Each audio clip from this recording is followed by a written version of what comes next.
If Nintendo gave you the ability to buff one specific thing, but only one thing, what would be the best option to buff to improve the balance of the game? Because to me, there is an answer, and that is Wavebreaker. Today I want to talk about why exactly it would be such a big deal for Wavebreaker to get an impactful buff, and all the different effects it could have, as well as what kind of buff I would personally give it. And if you like my idea, consider subscribing.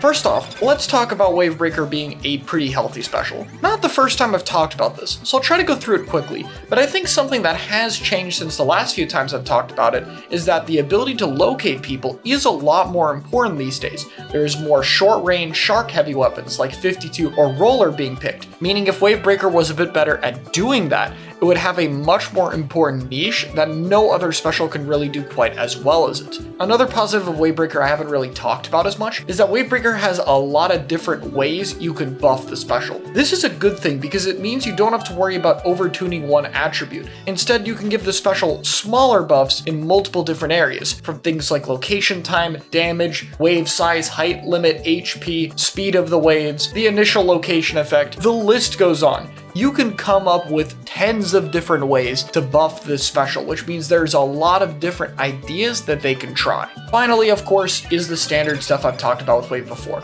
I think this is one of the healthiest design specials in the entire game. The height limit and low HP of the wave ensures that where you throw the wave actually matters. It has a limited throwing range and targeting range, which encourages proper positioning. And on the opponent side, there's a lot of different options to deal with it, and even the initial wave part, which is the easiest way to hit enemies, only tags for 1.5 seconds. This leads to a special with a lot of back and forth interactions and unique ways of using it that I think have an overall positive impact on the game, even if it was buffed. Let's get into the weapons themselves though. Wavebreaker is one of the few specials to be on 8 weapons, which already gives it a big advantage, but it also helps in one big category, which is backline weapons.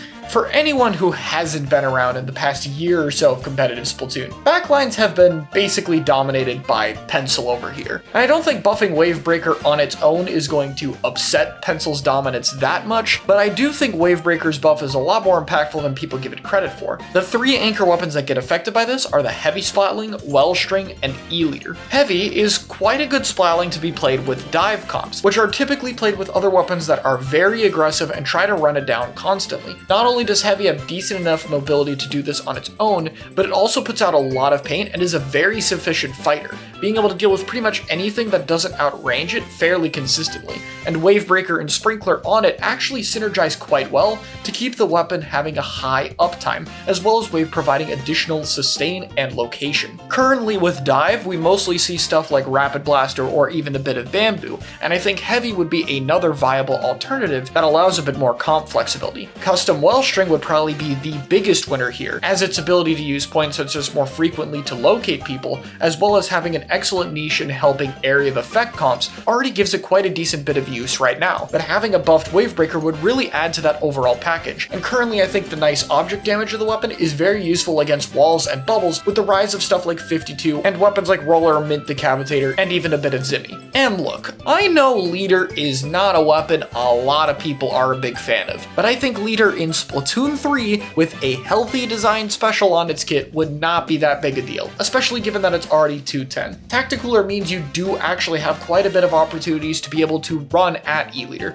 and keep in mind Leader is one of the few weapons in the game that can actually check Pencil on open sightlines, meaning it could be picked to directly oppose that weapon. There are 2 other weapons that I also think would be pretty relevant, the Dually Squelcher and Range Blaster. Both of these are pretty good right now, but don't see too much use in tournament play. Range Blaster's recent radius nerf affected it quite a bit, and the rise of shorter range shark heavy comps has been more difficult for it to deal with, something that a Wavebreaker buff would help to offset since it's primarily good against those kind of compositions, but still wouldn't bring Range Blaster back to the balance spot it was in pre-patch. While for vanilla Dually Squelcher, while its custom kit has seen a little bit of tournament use, it only occasionally wins high profile tournaments in the hands of dedicated players, and for the majority of the player base, it isn't as worth picking up, which is a shame because I think Dually Squelcher is an incredibly unique midline. The mobility and paint it provides makes it quite flexible for team comps, and in an era where most midline weapons kill really quickly or have powerful area of effect, one being based around mobility and flexibility are quite different, helping for both midline style comps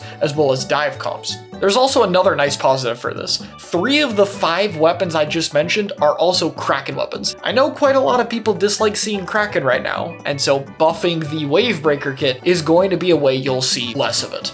There are 3 other Wavebreaker weapons, but it's a bit harder to say what happens to those, though I still think that would be a net positive. Custom Junior would probably be a bit more annoying than it already is, but not more annoying than Vanilla Junior, and I don't think would be very tournament viable.